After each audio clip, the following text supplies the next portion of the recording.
All right, let's get started. Welcome and thank you all for joining during your lunchtime if you're on the East Coast. Excited to see some familiar faces and some new faces. My name is James Neal. I'm the Senior Program Manager of Finance Initiatives for Efficiency Maine. I'm responsible for all of our Efficiency Maine Green Bank initiatives, including the one we're here to talk about today, the C-PACE program. I'm joined today by Anastasia Hediger, who's going to be moderating the chat and helping resolve any technical difficulties. We also have the Executive Director of Efficiency Maine on the call, Michael Stoddard. He'll be here to add any additional perspective or color on the program design elements as needed. Efficiency Maine is really excited to present our proposed C-PACE program. Throughout this presentation, we're hoping to raise awareness about our plans to launch the C-PACE program, describe our initial vision for the program rules and processes, clarify any details, and gather your feedback on the program design as a whole.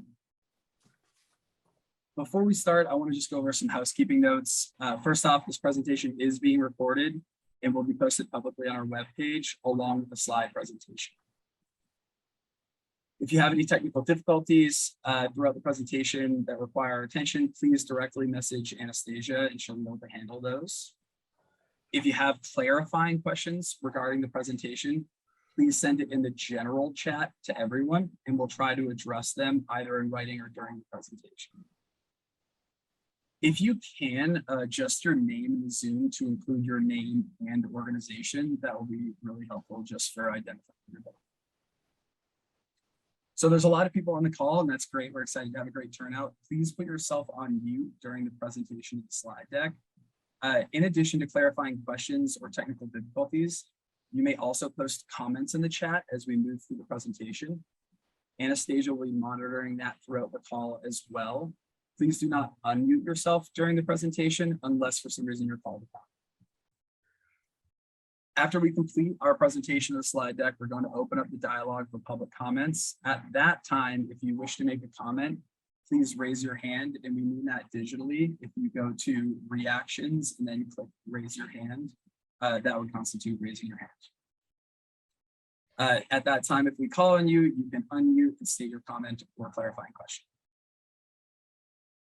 We're also going to welcome written comments to be submitted through the form on our webpage until September 1st. Anastasia is going to put a link in the chat that you can refer to. We're also going to share that webpage later on in the presentation, and we are also going to email it to all attendees later on this week. So we have a robust agenda, so let's start working through it.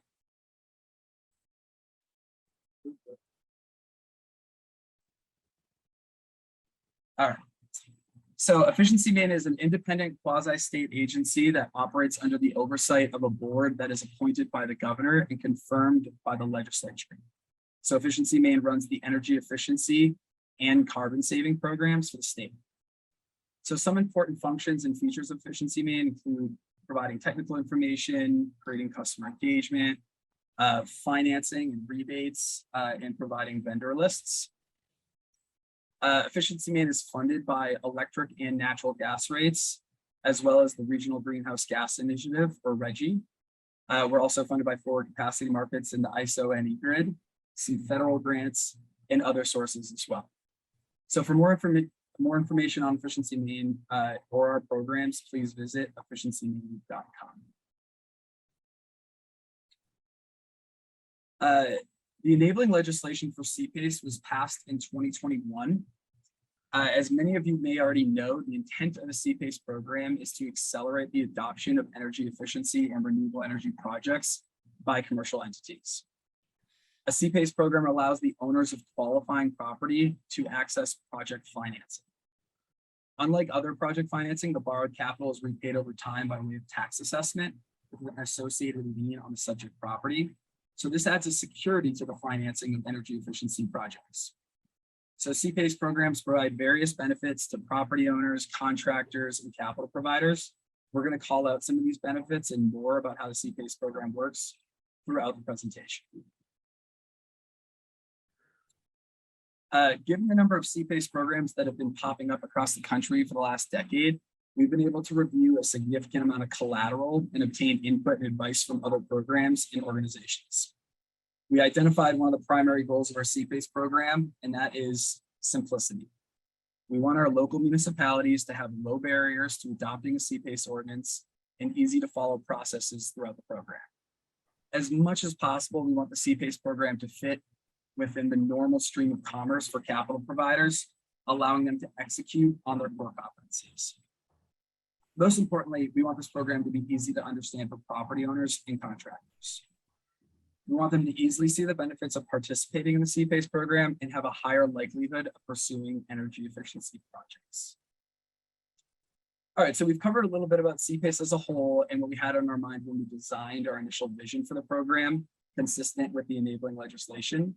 Let's start to talk about the various parties that will be participating in the program.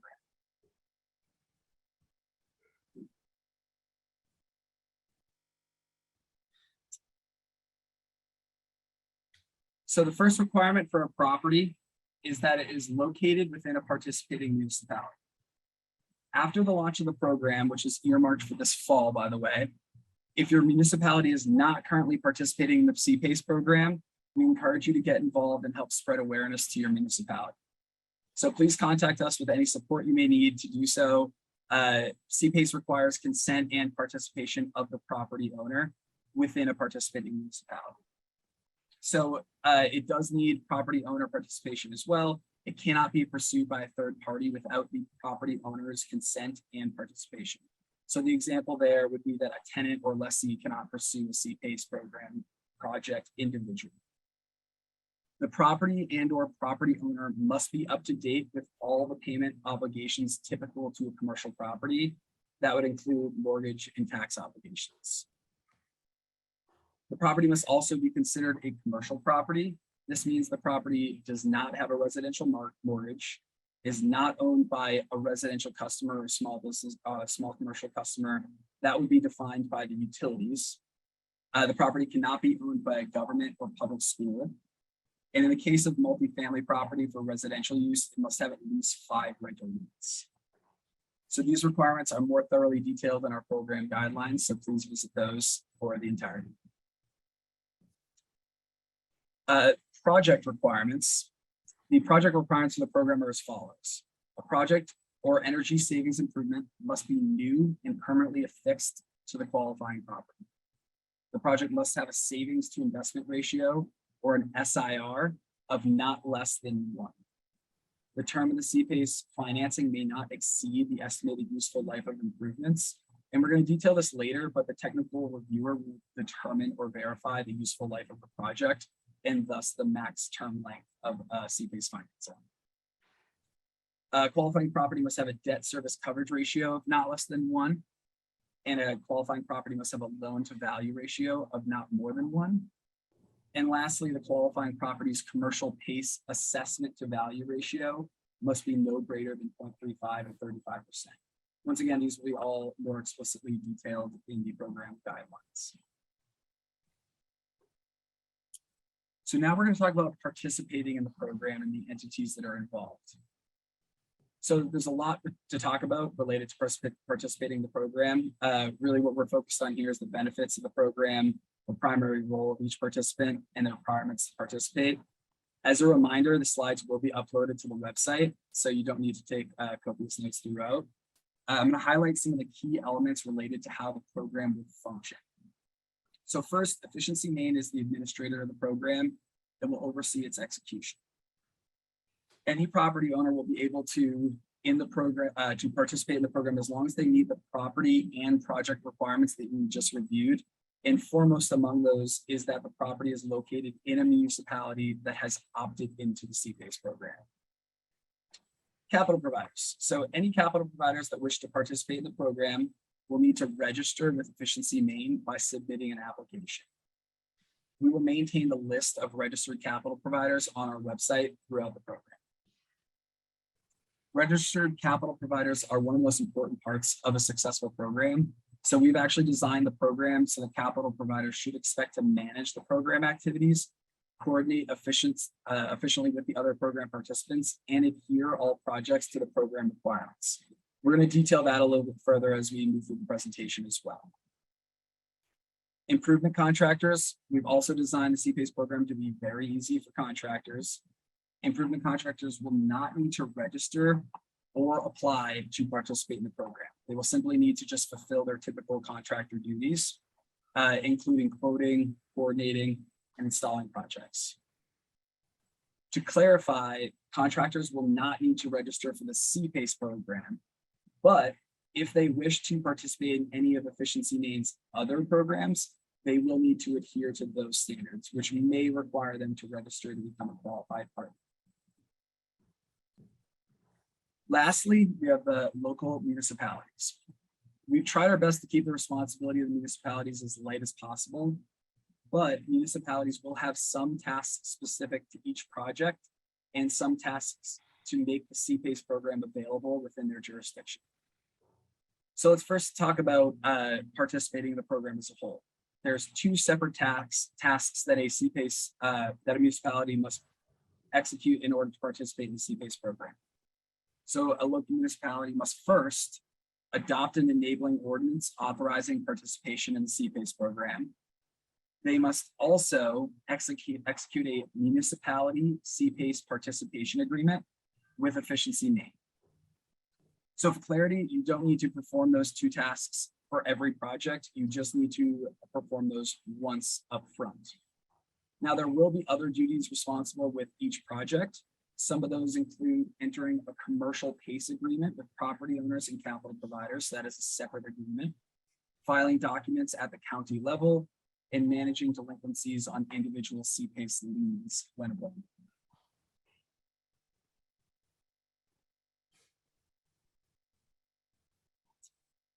Next, we're going to go to put the participation of these entities into context by reviewing a standard process for a C-PACE project.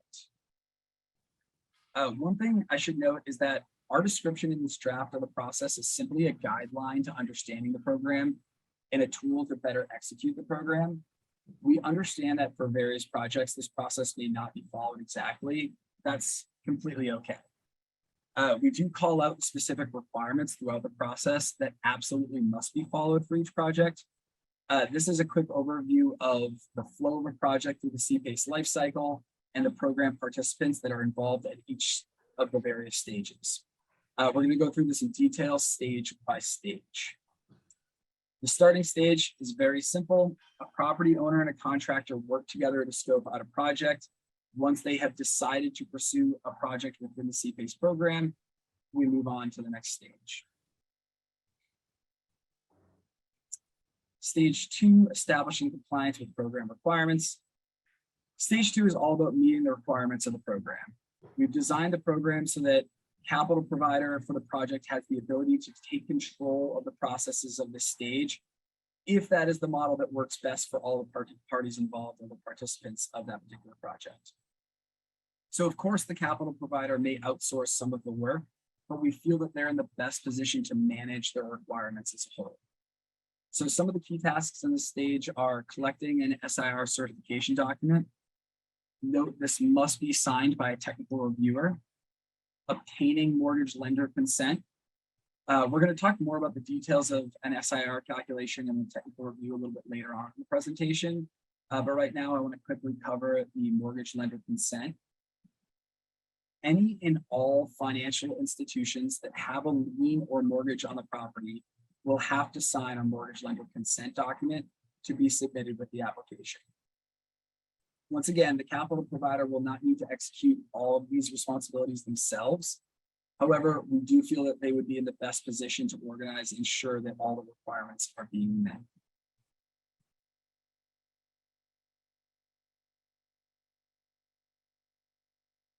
Stage 3 is another simple step. Efficiency Maine will review the application, and if all the requirements are met, we're going to issue an applicant a notice of approval.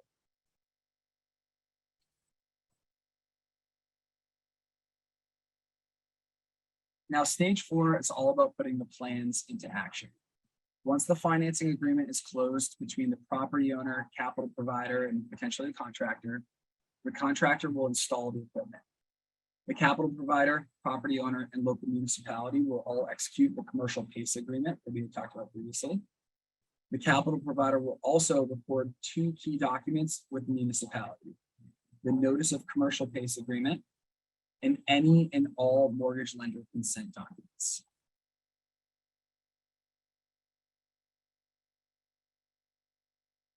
Stage 5, project complete. Once the equipment is installed, the property owner will just make the agreed upon payments.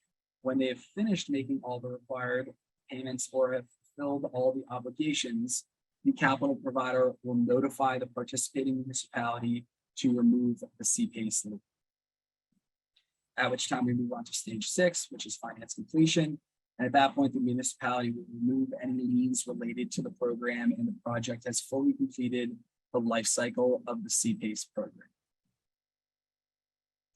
We're going to get into a little bit more of the details of some of these processes and also some of the different elements of the program. So the first is the transfer process.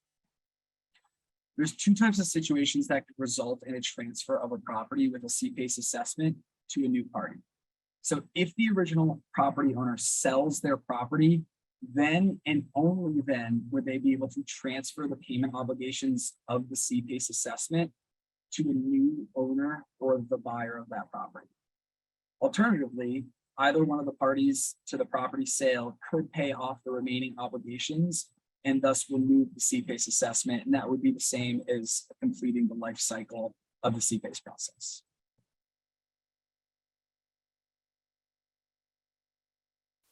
All right, let's talk about the default process.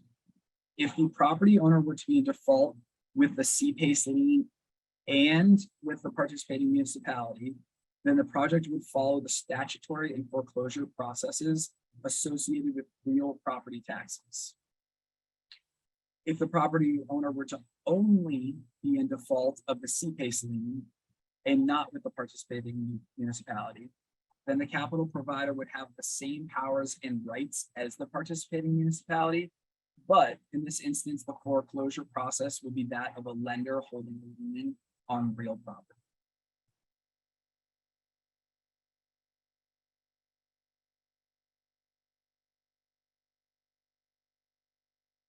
New construction. All right, so the Efficiency Maine C-PACE program allows financing of new construction. The projects would still need to meet all the requirements of a project and or property. The two big notes here are: one, for the value of the project, we're referring to the appraised value, assuming the construction and energy savings improvements are all complete. The second is that a gut rehab is considered new construction as long as the cost of the project exceeds 50% of the appraised value prior to the start of construction.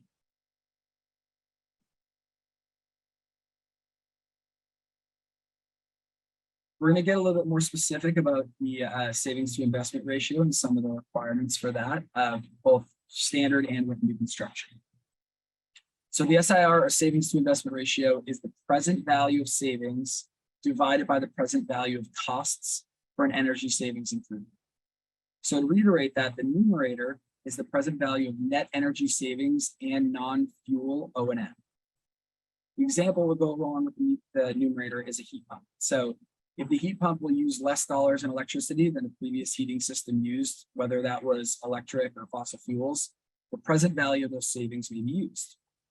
Additionally, be sure to include the present value difference in O&M costs between the heat pump and the previous heating system as well. The denominator is the present value of the net increase in investment and replacement costs, less salvage. So the example would go along with the denominator would be a PV solar project. For most solar projects, an inverter needs to be replaced at approximately the 15-year mark in order for it to achieve its estimated useful life of 25 plus years. The present value of that inverter replacement cost must be added to the upfront cost to equal the denominator. You may, however, subtract out the present value of any salvage costs at the end of the life of the project that you may get from recycling the equipment or the panels. Some of the other SIR requirements include that a project must have an SIR of not less than 1. An SIR must be reviewed by a technical reviewer. That technical reviewer must sign an SIR certification indicating that they have reviewed and deemed the SIR calculation to be reasonable. We're going to reiterate that a little bit later when we go through the technical review process. Identify and provide the credentials of the technical reviewer. That's another important part. The SIR calculation must be sent to the property owner and the capital provider. It's also important to note that the C-PACE program does not in any way guarantee savings. The SIR is an estimate to help property owners and capital providers make decisions, but an SIR does not guarantee savings. So to reiterate, the C-PACE program, there's no guarantee of performance, there's no guarantee of increased energy efficiency, and there's no guarantee of reduced energy use.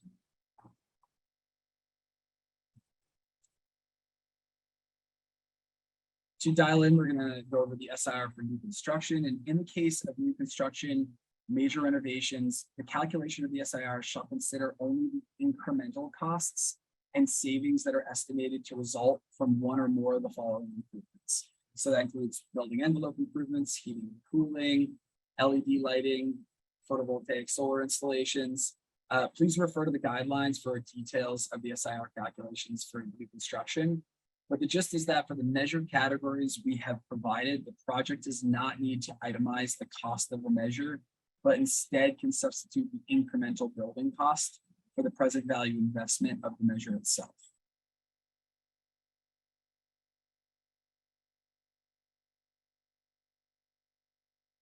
Moving on to the technical review requirements. To reiterate, a calculation of the SIR must be reviewed by a technical reviewer. They must sign an SIR certification indicating that they reviewed the SIR and find it proves a reasonable estimation of three things. One, the present value of project costs. Two, the present value of project savings. And three, the estimated useful life of the equipment itself.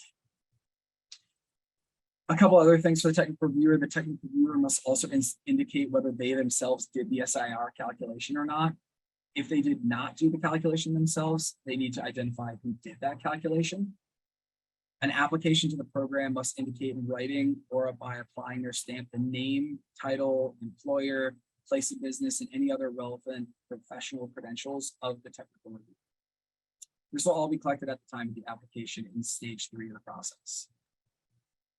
So for clarity, the technical reviewer will not need to be an independent third party to the project. They will just have to be qualified and provide their qualifications in the application process. The technical reviewer will also not need to have performed the original calculations. They just need to certify that they reviewed the calculations and find that the calculations provide a reasonable estimation of the present value of the project costs, savings, and useful life.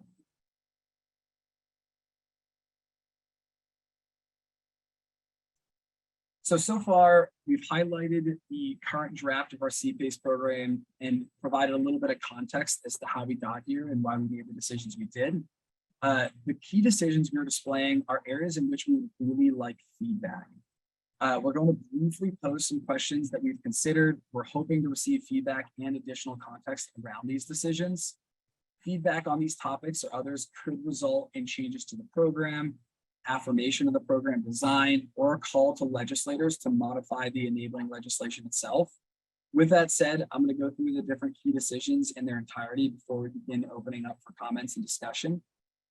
Related to eligibility in underwriting, what is the appropriate way to characterize appraised value to determine loan to value and assessment to value? Related to SIR, the savings to investment ratio, what is included in the numerator and denominator? What is the process for performing and certifying the estimate? What, if any, limits should we place on the estimated useful life of the improvements? So that would obviously relate to the term length of the financing. So should we provide any limitations on that term length? What is included or excluded from the prescriptive list of energy savings improvements that Maine C-PACE will consider eligible? What's included or excluded from the SIR calculation related to new construction? What are the pros and cons of using a prescriptive list of eligible measures versus a whole building approach? And also whether the project may use C-PACE financing only for the net cost or the entire cost of the improvements. Related to assignment, what limitations, if any, should be placed on the assignment of C-PACE loans from one capital provider to another? Why or why not? And a general topic, are the features of the program that are missing or require further clarification? At this point, we're going to ask people to virtually raise their hands by using the raise hand function of Zoom.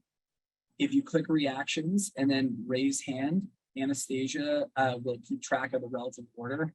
When you're called on, we ask that you unmute and then you may ask a question, clarifying question, or make a comment on the substance of the presentation and the reference documents that we've previously circulated. We're going to do our best to answer clarifying questions, but for more substantive questions and comments, our objective for this call is to record them so that we can be sure to take those into consideration as we take this straw proposal to the next step of our development of the program rules and guidelines. Please also be aware that we have opened up a comment form on our website. Anastasia, if you could also post that link again in the chat. We're going to circulate that to registered attendees via email as well. We welcome any and all feedback that is filed prior to September 1st. We're going to use that feedback to inform any changes or modifications to the program design. Please feel free to ask a clarifying question there as well, but be sure to include your contact information so we can actually respond. Probably best practice just to include your contact information no matter what. If you're choosing to share more detailed comments, we encourage you to use the comment form on our website rather than ask those today. We will also review the comments in the chat that we did not get to throughout the presentation. And to be respectful of everyone's time, we will end this presentation concluding the discussion by 1:30. So we have plenty of time for discussion and we can officially open up for comment. It looks like we have a question or comment from David Eaton. So David, feel free to unmute and turn on your video if you'd like. Also, James, how do you feel about going back to the list of questions so that people have them available, whatever you're comfortable with, but yes, just a thought. Let me put the key decisions up. Is that what you're referring to, Anastasia? Yeah, that's just so that people don't have to memorize what you just read through. David, why don't you go ahead?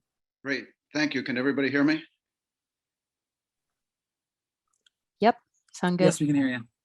Great, thank you. I guess I'm going to start with a general question first, partly to help me understand and hopefully everybody else, the overview of this program. Essentially, C-PACE is creating a form of credit enhancement, as far as I can see, giving lenders more confidence that whatever their risk is will be mitigated because of its, and this is where I need some help, because it will be secured by a tax lien on the property. Is that right? Yes, it will be secured by a tax lien on the property or a tax assessment, but it will increase the securitization of the financing vehicle. Yes. Great. So what I'm wondering about is, have you talked to other lenders who may have a first lien on that property now? And do they have any role in whether or not they have to sign off or agree to the addition of a superior lien to their first mortgage lien? Thank you for the question. Yes, so throughout the process, there is a mortgage lender consent document that will need to be signed by any additional lien on the property or mortgage on the property. So it's not just the first position mortgage. So just to answer that clarifying question, if there is a lien or mortgage on the property, that particular entity will need to sign a document stating that they've received the notice of the C-PACE assessment that is going to go into place, as well as their consent of that C-PACE assessment going into place. Great. So that leads to the next question. How's it going? I know it hasn't started here, but C-PACE has been around a little while. How is that working out in other states and projects? Are there lenders who balk at losing their priority? Yes, I think that there is always an element of giving up the first position that on a case-by-case basis, I'm sure an individual entity could be wary of. But overall, the C-PACE program has been very effective. There's many of them throughout the country. That particular protection is something that is done specifically to make sure that we're not ruffling feathers around the existing mortgage holders and lien holders. So overall, that is what leads to a successful program, is that these mortgages and other lien holders have understood and agreed to relieve or giving up first position. So overall, it's been a successful program. I can't speak to the specific entities that may or may not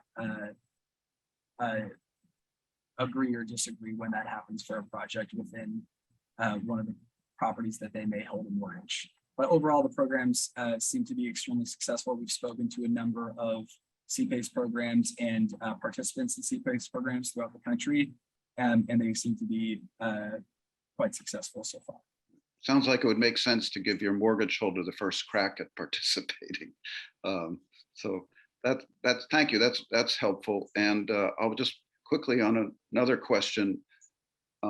What is included, excluded from the prescriptive list of energy improvements? Not so much that, but I'm looking at a project now that would involve adding improved ventilation and air conditioning to a large residential facility. First of all, that's a commercial property, right? A residential multifamily is still eligible, correct? Multifamily properties can be eligible if they have more than 5 residential units. Great. And does being a nonprofit exclude them in any way? It may, depending on what their property tax liability is, but there's nothing in the program eliminating that specifically. That isn't called out currently in the guidelines. So how about a nonprofit that is exempt from property tax payments? I think that where we haven't defined that, I think that's a great question that we will look at when we come back to the recording. Great. Sorry, I'll just take one more because I'm sure that. So when I was talking about the addition of air conditioning and ventilation to an existing building that doesn't have that, and it has, frankly, it has electric resistant heat in a lot of it. So there's going to be a big payback there. We can see that. But how would we calculate the eligible cost when the ability to determine what the actual cost of the improvements, or should I say the let's just say the electricity cost, you're going to lose a lot of cost from the expensive electric baseboard heat, but then you're adding air conditioning and it's all one system. Has that been considered and dealt with? I think that we're going to hear that as a comment rather than a question, because it's specific to a project that we don't have details in front of us for. But if I could repose that as a comment that you want to make sure that when the costs of a project might be a little bit more ambiguous, that you're able to identify those and what is the program policy related to that. Would that properly paraphrase your comment? Yeah, I would just say it's not so much the cost, because you're also improving the air quality in the building, let's say, and obviously the comfort level in the building. And I guess, and let's leave it at a comment that probably will have to be investigated. It just seems like if it's simply what was your old electric bill and what's your new one, you may be penalized for providing more service than you were afterwards than you were before. And then I don't know how we overcome that. I would also thank you for your comment. I also invite you to, if you can, provide more context to that particular comment on the webpage when you get the chance. Great. Let's Anastasia, who would be next? Josh Sterman. Apologies if that's not right. Oh, no, that's great. Go ahead. Thank you. I appreciate it, the information. I did have my own question, but before I jump to that, a clarifying one from David. So you're saying that if the mortgage lender consent document is not signed by the existing lender, that would essentially veto that particular C-PACE project. Is that a correct understanding? That is a correct understanding. Yes. Okay, thank you. The other thing I wanted to point out is when the first for eligibility, when you're speaking about appraised value, that appraised value is especially in the banking context, it's a term of art that is defined in banking regulation. So to answer, I believe the answer to that question is there's only one way to determine appraised value, and that would be a report by a licensed appraiser. There would be other ways to determine value, but anything else would not be considered an appraisal. So if that particular language is in statute or a requirement,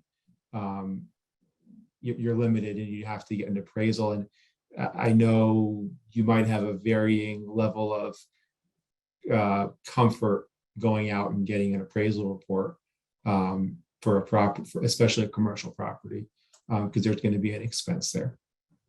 Yeah, thank you for your comment. I really appreciate that. The legislation itself doesn't utilize the term appraised value. It leaves a term for us to define, and we're currently have designed the program to include appraised value and or the as complete appraised value. And that would be in the case of new construction that you can determine what the appraised value would be after the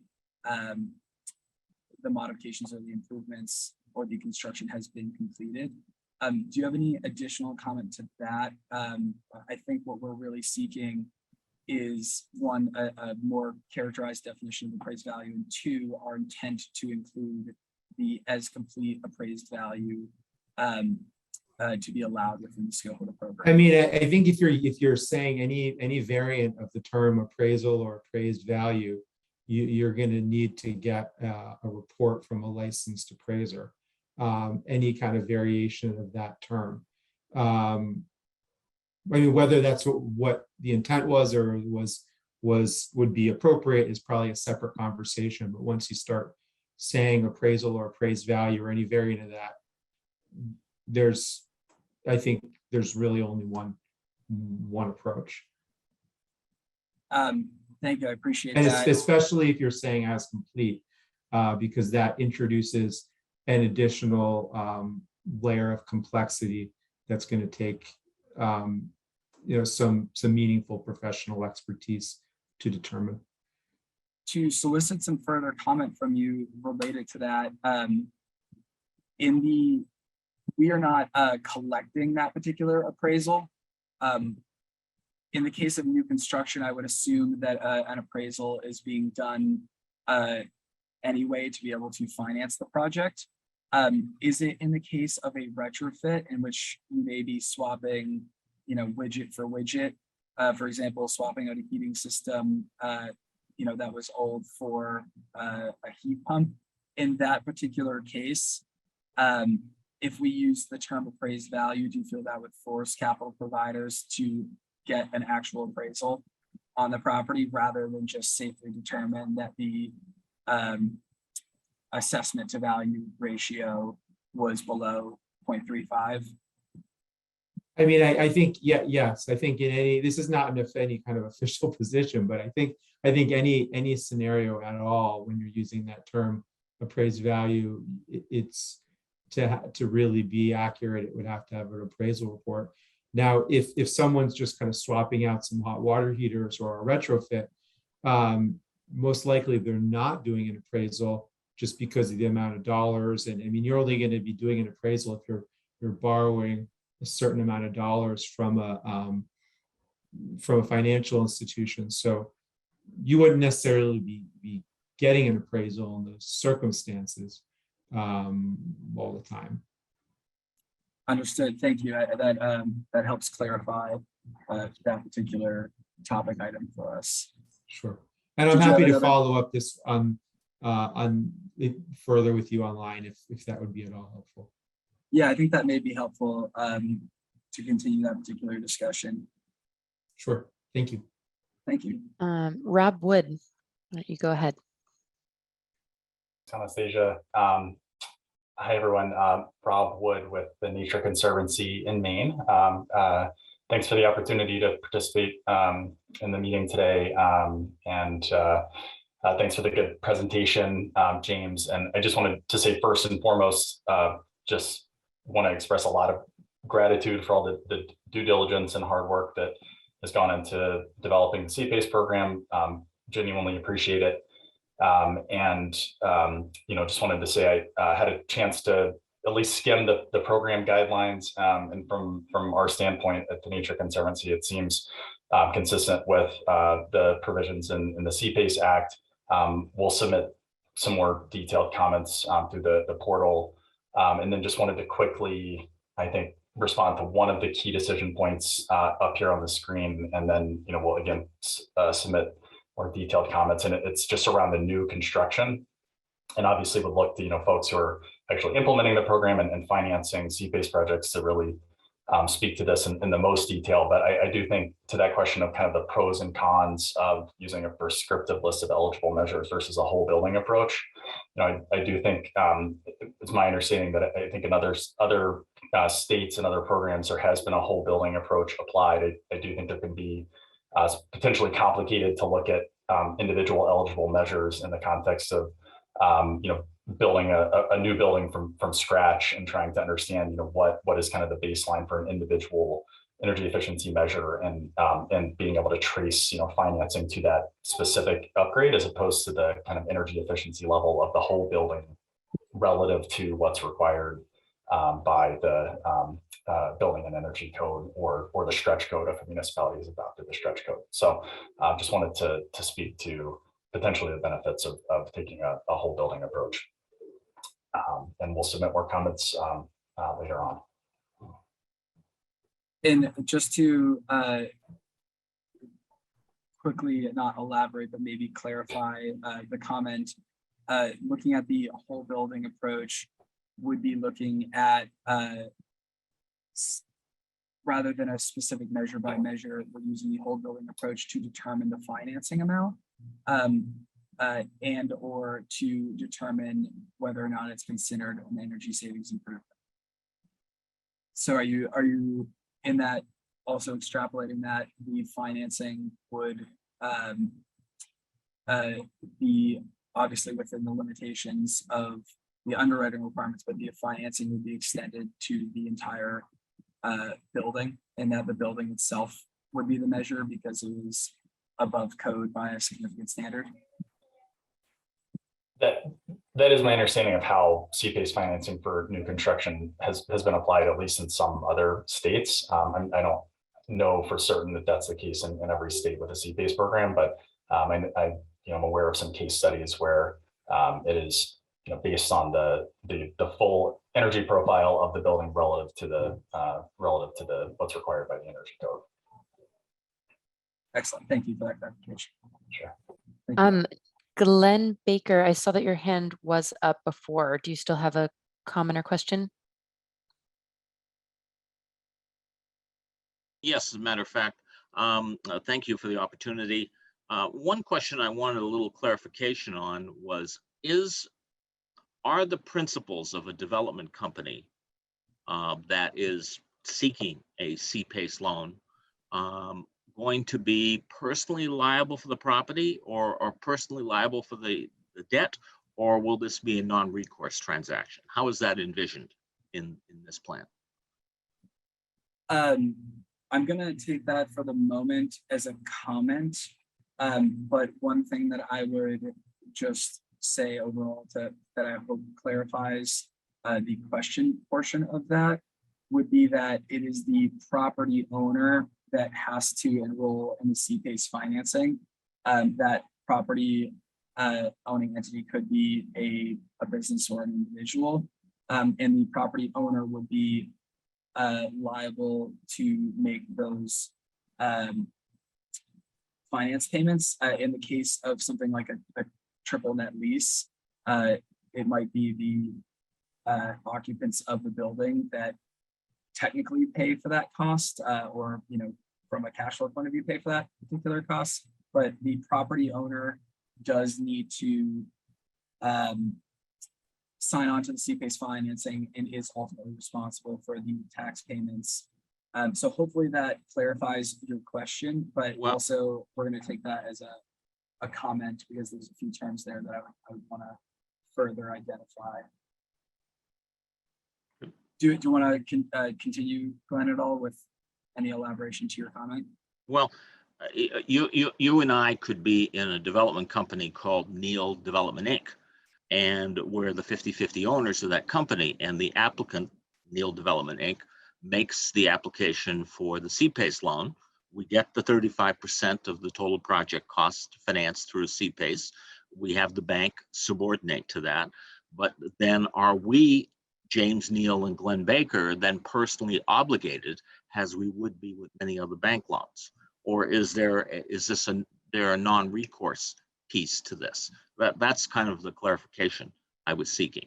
And the Excellent. reason I'm asking that is because in some other states in the country, apparently non-recourse is one of the things they talk about. So at the outset, it seems to me to be something that you might want to address. Thank you.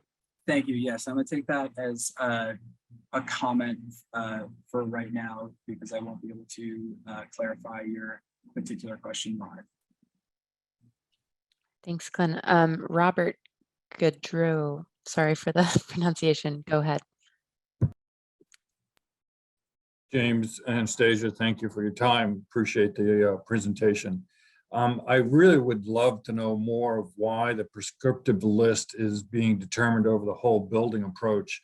I'm in development. I am a developer and contractor.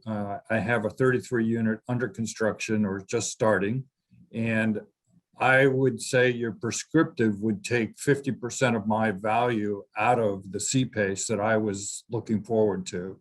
And that value was approximately 1.2 million, just on trying to provide a whole building, better quality building product from the get-go. So that's a big issue to me, and I'd like to understand why we're going one way versus another at this time. Thank you. And obviously, the reason it's showing up in the key decisions area is that we are looking for feedback there. So if you wouldn't mind elaborating on your feedback as much as possible and submitting a comment to the webpage, that would be extremely helpful. And also if you can put your contact information in that comment, we can additionally follow up with the perspective of your particular business. We're definitely looking for the input of developers relative to new construction. And that's obviously why we posted this key decisions list to help inform some of those if we need to make alterations. So thank you for your clarifying question and comment, and we'll continue to consider that. Thanks, James. Thanks, Robert. All right, Julie Rosenbach, feel free to unmute. Thank you. Thanks, James, for putting this together. It's very thoughtful so far. And I know that there's a lot of details that still need to be worked out. I have a couple sort of questions and comments. The first thing is just agreeing with David about adding air conditioning where there was no air conditioning before. I feel like this is an important goal, at least for the city of South Portland, as we get into higher heat issues, and that's only going to increase. So figuring out the value of adding a feature where there was none before, I think will be an important part of this, and ensuring that it's the most efficient way that you can add that air conditioning source will be important. The second sort of comment I have, I know Rob Wood brought it up. I'm not sure if you had an answer, but if the next iteration of the stretch code potentially requires all new construction to be electrified, will that preclude people from being able to take part in the C-PACE program? Thank you for both of those comments and clarifying questions. I think the second one, or the latter. Michael, did you want to jump in? Yeah, well, I just, it's a great question, Julie. I think that the statute is pretty clear that C-PACE financing is available for an energy savings improvement. And the definition of the SIR is the net savings compared to the net cost. So I don't know where you find the net savings if it's something that's required by code. I don't know, where does the net savings come from? It's gonna have to be something that's better than code unless there's some other way to analyze it. So that's the thing we've been hung up on. That's how savings to investment ratios are defined. So we're wrestling a little bit with where we would find, where would this incremental savings be? Where's the net savings? And so we're feeling a little stymied by that. If people have comments that they want to submit in writing to how we could think about that, we're all ears. Okay. I just have just one more quick thing for in terms of for municipalities who would like to adopt this.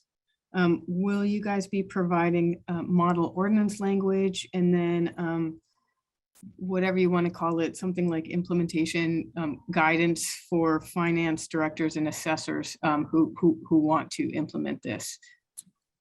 Absolutely. We're still working to complete our model ordinance, which is going to be a task easiest when our program guidelines is at its final draft, just so there's no modifications to it. But we will certainly circulate that and have resources available. I think that you can see on the one of the provided documents is the program process manual.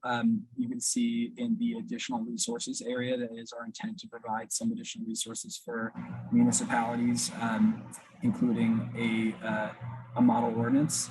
We're also planning to work with some of the different planning boards and communicate directly with municipalities to try and market and promote the program as a whole and enable any uptake of the program. So any feedback that you may have relative to helping us do that, we're completely willing to accept and hear, and that would actually be quite helpful. Those are the current resources that we're already planning, and we will add more to that as we get closer to launch. Okay, thank you. Thank you. Thank you, Jim. All right, I'm not seeing any other raised hands right now.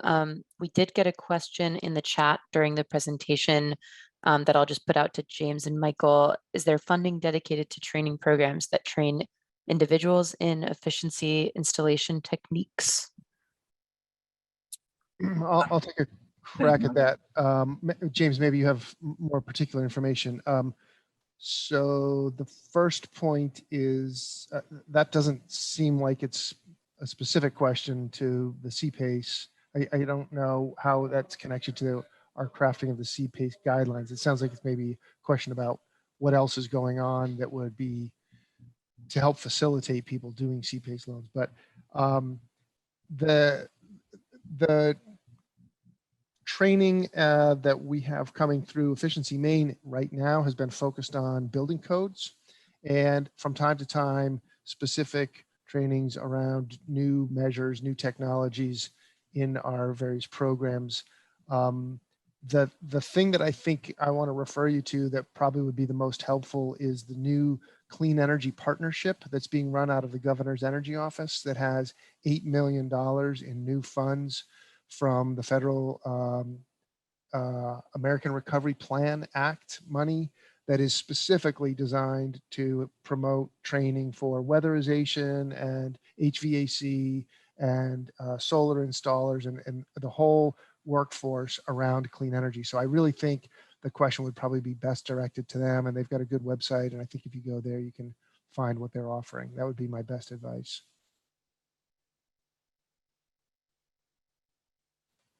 Thanks, Michael. James, anything to add, or are you good? No, thank you, Michael, for that response. It looks like we have 2 more hand raised. Yeah, Josh, feel free to unmute. Hey, thanks. Sorry to chime in again. Just something else I might flag for some further fleshing out. The assignment bit about limitations for assigning C-PACE loans. That sounds like potentially if they were being bought and sold among the capital providers post-transaction.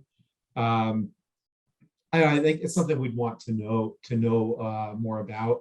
I don't know, that seems like it opens a bit of a Pandora's box because we're creating a really special situation to be able to do this through tax assessments instead of by a standard lien process.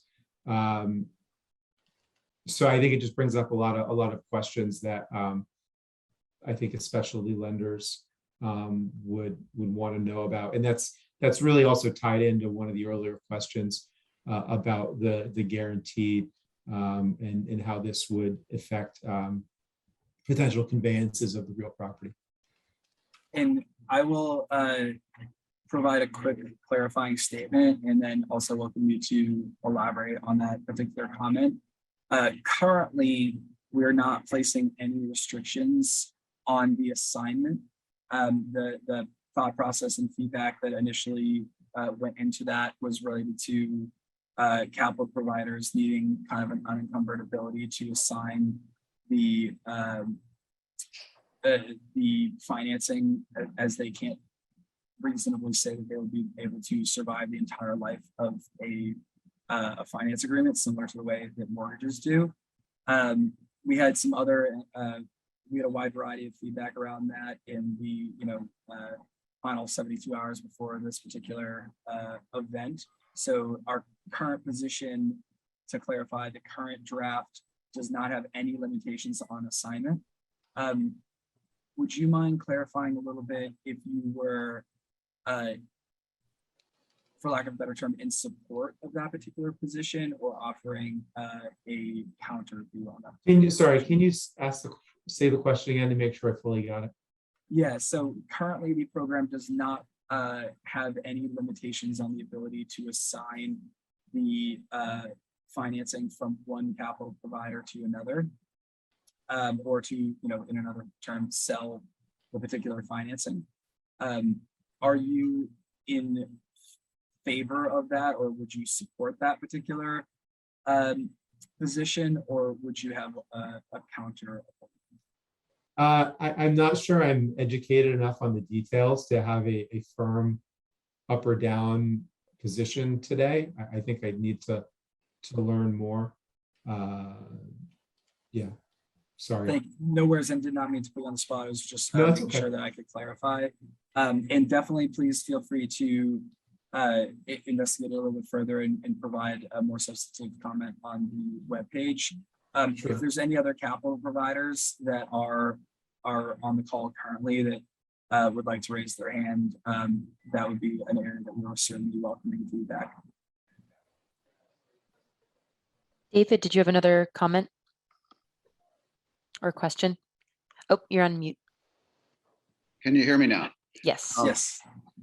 So on the last question, since I'm both a capital provider and an owner, I would say generally any capital provider is going to welcome the least amount of restrictions on the assignment of any of their obligations. And that may show up in better rates because it reduces their risk. It means that they can fund and then sell. And some people may specialize in that like a mortgage company. But I was calling one to say thank you. I think this is a great program full of opportunities and potential pitfalls that we're hoping to identify in advance so people don't get too far down the road. As I understand it, this has been going on for a while in other parts of the country. So I wonder if a lot of these questions haven't already been confronted and dealt with in other real life situations. And how would you suggest we find out more about them? Do you participate in a national organization that can be a clearinghouse for that? Should that be up to us? There are I would say that there are plenty of national organizations that just specifically, oversee different C-PACE programs and help provide context, like the PACE Alliance, and there's others as well. Different programs have different enabling legislation. So some may have constraints to adhere to the enabling legislation as a whole. Over the 10, 15 years that C-PACE has been relevant and prevalent, there's been a lot of adaptation of new program ideas, all in an attempt to make the individual C-PACE programs better and more effective than the ones that may have come before it. So the DOE has published a great lessons learned that we also utilized. We also conferred with a lot of the existing programs and a lot of the national capital providers, as well as some of the national organizations that define C-PACE programs. So that might be a little bit of a reason to as to why or some context as to why they might all be a little bit different. The enabling legislation and attempting to resolve any problems that may have come before it. We did seek out answers from other programs for each of these particular questions to get us to where we are. But obviously, talking to the stakeholders of our specific Maine C-PACE program is going to strongly inform whether those decisions are going to be, upheld and approved and, kind of widely agreed upon, or if we may need to go back to the board and change things. So that's the purpose of today's event. So we very much welcome the feedback and thank you very much for asking that question. I think that helps detail and derive where we got to where we are today, or how we got to where we are today. Did you have any additional comment before we move on to Jake B? No, thank you very much. All right, thank you, David. Hopefully that helps clarify your question. Jake, feel free to go ahead. Yeah, well, so first to James and Anastasia and the entire Efficiency Maine team, as always, thank you so much for doing great work and for helping, gather an incredible mix of stakeholders and participants and both market experts and also, local experts. It's a critical part of the PACE process, and it's one of the ways in which the sort of inherent native public-private partnership flavor of PACE is so compelling. I thought it might be helpful. I work with an investment management firm that has participated in funding and financing a variety of PACE assets across the country. And so, Josh, as fellow members of various mortgage bankers associations, we care a lot about some of the exact same questions you were asking about. And, I think that the specific perspective nationally has been that there is a lot of care that goes into compliance at a state law level with the program guidelines and legislation, but then upstream pledging, financing, assignment, sale is usually seen as something that would be unrestricted, as it would with any other loan. And the critical importance, and I'm sure all of your constituent members would agree, a loan that you can't sell or finance or pledge or securitize or monetize in some way has a material degradation in value. And so the critical thing is that state law and program guidelines are complied with, but that the asset itself not be impaired such that restrictions occur. And it's a very good question. I think that there's a lot of questions at a very micro mechanical technical level. I always jokingly say that the devil is in the details with PACE because it's a creature of legislation, unlike every other form of financing that have evolved. I mean, asset-backed lending is in the Bible, PACE is not. We're all very, very focused on the details. So just want to emphasize the critical importance of looking at questions like that, and thought it might be helpful to just give sort of a national financial perspective around that particular issue. And how restrictions on that side of it can actually meaningfully impair the financial asset and prevent market adoption of achieving the underlying public policy goals, which is encouraging, a sort of defined set of sustainable infrastructure and sustainable real estate investment. So tremendously excited for the program and just want to reemphasize the good work that the Efficiency Maine team is doing. Thank you. Thank you, Jake. And to elaborate very quickly on the related to the assignment of different projects, which was a subset of your comment. We also didn't find any other programs as we scoured through. It wasn't the most exhaustive search, but certainly a search. We did not find any other programs that limited assignment that we knew of. So just another piece to add to the context of that particular topic. Yeah, I'd echo that we have not seen that anywhere else. Obviously, sometimes there are various requirements at the initial capital provider level, and a lot of that is about compliance with state law and program guidelines. So, as I think you've probably encountered, the PACE industry is a very collaborative community, and we're always all kind of universally happy to answer questions and give context, both to yourself or for participants. The Maine Bankers Association is a critical partner as part of any expansion of a new financial product. We think it can create real value for all stakeholders. So just thanks to all that are participating here.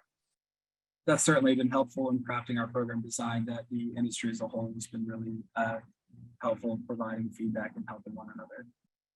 I don't see any other hands up. Anastasia, was there any other comments in the chat that you wanted to address? Nope. No other comments or questions that I'm seeing in the chat. Just to hopefully pull out a few more comments, is there anybody from the development or contractor community that might want to speak? I know Robert did earlier, but if there's anyone else in that particular lane, that would be very helpful feedback. Or Robert, you as well.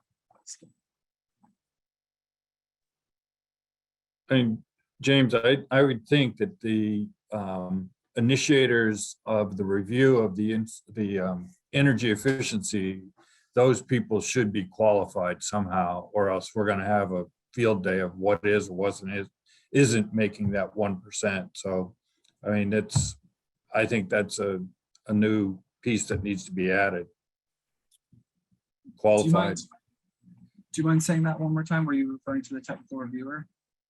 Well, if we're having to meet a certain guideline, the initiator of that or the reviewing agent that is providing that detail needs to be of some qualification. I don't know what that is, but there are definitely organizations outside of state, and I'm sure there's some that would join in on in-state level to become a qualified reviewer. But I'm definitely looking at a whole building approach. The perceptive list was new to me. I was trying to build my envelope as best I could. I was buying a product that was exceeding state of Maine standards purposely for the long term. And so that could come off the dime, and yet I've already ordered it, which is pretty, I took the faith that we were going this way, but that's my problem, not yours. But I think an agency reviewing the quality of what one is submitting is important. Thank you. Michael. Yeah, I just wonder if I could follow up with Robert. One question, Robert, first is it fairly standard modeling software that you would have that could compare the costs of a new construction of this building you're contemplating? Are you able to fairly simply estimate what the costs would be to build it to code, and also what the operation and maintenance costs would be associated with heating and cooling and lighting that building, and then compare that to this improved building that you're planning to design and build? Is that something that modeling software can spit out fairly easily for you so that you'd have the way to do that comparison? There are organizations that can do that fairly quickly. I wouldn't say that everybody's sitting on that around here, but my contact out of state has been that they could do that for me, yes. And I've been playing with, until you get a code, we can't review, but I've been trying to put all my feet into this system to be able to get there, to be able to go. And the reviewable, I think, is an imperative on a new construction. Maybe this is not for retrofit or some other constructions that we're talking about, but on a new construction, I think it would be the sub to having qualified beyond just saying I qualify. I think it's me just signing a piece of paper saying I think it meets your demands is not going to do it, I don't think. Yeah, so that's the second part of the question I was gonna, or comment I was gonna make in response to your observations, and that is, we've really wrestled with this. And as you can see, if you have a chance to dig through the guidelines, which are a little bit more detailed than what we put in the PowerPoint, we have proposed a different way, which is to not try to pick a specific set of qualifications or a specific certification, although we know there are some out there, but to make it as business friendly as possible so that any variety of professionals could play that role, but that they would have to indicate what their credentials are and show their math. And the thought was, at the end of the day, this is an arrangement between consenting adults. These are a property owner / developer and a financier. And if the financier says, I see that this person had these qualifications and I see that they did their math, and that's acceptable to me to understand that the SIR meets the requirements. So I think you're going to find, Michael, is the bank is going to require the lenders are going to require the qualifications because they're crossing every T and I to make sure we're manning the correct product to them. So that would be okay by us. We are not averse to the lenders instituting some requirement on what they want to see in a project that they're going to finance. But we were kind of struggling to think of how we could sit here at our desks and prescribe what is exactly the right qualifications or the right licensing to have. And so we thought, well, they're sophisticated lenders. They know what they will find acceptable. If they want an engineer's stamp, or if they want a BPI certified, or if they want passive house, like that's their call. We're going to be okay as long as, so we try to substitute transparency for prescriptive standard setting, and it seemed like we were not in a great place to be putting prescriptive standards in place. And so we went with this other pathway. And so we would welcome people's comments. It may be, may be brilliant. It may be not a very good idea, but we thought it would be workable. And as long as people were transparent and were required to disclose, who they are, where they work, if there's a conflict of interest, I think the property owner and the developer and the bankers can decide what they think about that. And if it's, it may be a highly sophisticated A&E firm that does this all the time and they're the best in the land. People say, look, when these guys crunch the numbers like this and they showed us their math, we find this highly convincing and persuasive, and we're happy to accept their 1.0 calculation. So we were trying to not get in the way of that. Understood. And I would take that same intent to the how those calculations are done, is that we are not providing a specific method of calculating the numerator and denominator, just that they are calculated to the standard that the technical reviewer approves them. All in an attempt to make it easier and a less restrictive and allow more projects to utilize C-PACE. And my comment there is that, okay, if I'm talking a $1.2 million C-PACE, everybody's going to get a little bit of hair on the back of the neck up saying, okay, we're ready to lend to that. Everybody's ready to, I've been working with the bankers. I've been working with the C-PACE lenders as well. And everybody's asking questions. And I think everybody likes detail to be very formal when you're starting to get real numbers. And it may not be as much on a retrofit on an HVAC system, but I think the numbers are going to get up there when you start finding people are interested in this product on a 25-year or 20-year basis, that I can lend this out and lock that in is very important to me, because that way I'm not having to redo this loan every 5, 7, or 10-year basis. Thank you. That's really helpful feedback. Thank you. Thanks, Rob. Michael, did you have anything else to add? All right. I'm not seeing anything else. Anyone David, else? one more.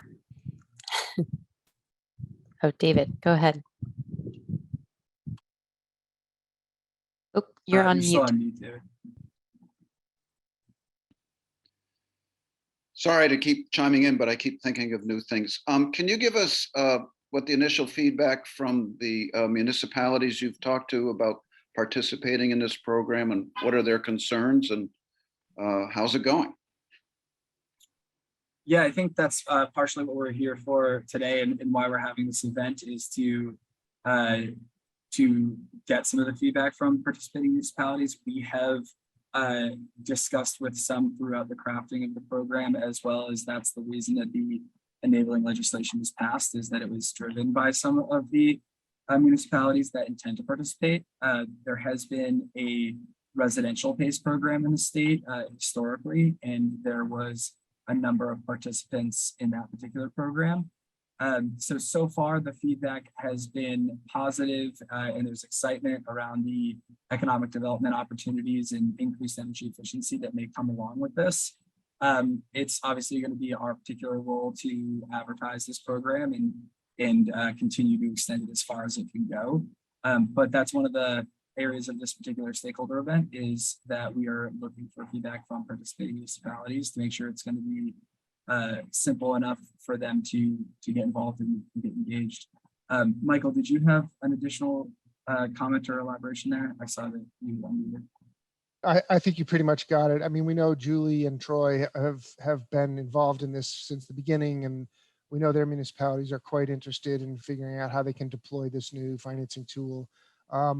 When MMA was involved in early discussions that I remember with Rob Wood and others, and also at the legislature, you know, they were pretty consistent in reminding folks that they are not in a position to take on a lot of new assignments, not a lot of new tasks. So they were, I guess I would, not that they explicitly talked to us about it in this crafting process, but I think we heard the message loud and clear that they're not in a position to take on a lot of steps in this process. So we tried to, as you'll see, we tried to find ways that almost all the steps could be delegated to somebody else. So we're relying on the developers and the lenders to do most of the lifting, and so that the municipalities are not burdened with that.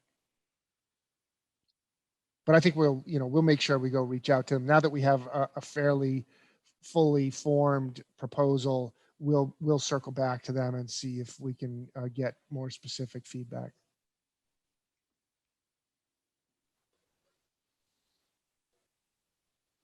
All right, thank you all so much for coming and for your comments and for your feedback. Please feel free to put any comments into the comment section of the webpage. Anastasia, if you don't mind sharing that link just one more time. Thank you so much. And as a follow-up to this, we are going to upload this presentation and slide deck to the webpage for reference, review all the oral and written comments and clarifying questions. We will be going through a rulemaking process. Registrants of this event will also be notified of rulemaking. And as a goal, we're looking to launch the program this particular fall, in the second half of the fall. And thank you again for coming, and look forward to your feedback. It's really helpful in crafting our overall process. And James, quick question for the group. If anyone wants to get in touch with us, where would you recommend emailing, or would you recommend them going to the form? We will provide contact information on that particular webpage. That webpage is going to become the C-PACE program official webpage itself. So we'll make sure that all the participants have contact information, and we can also send that out as a follow-up as well if we want to take that note down.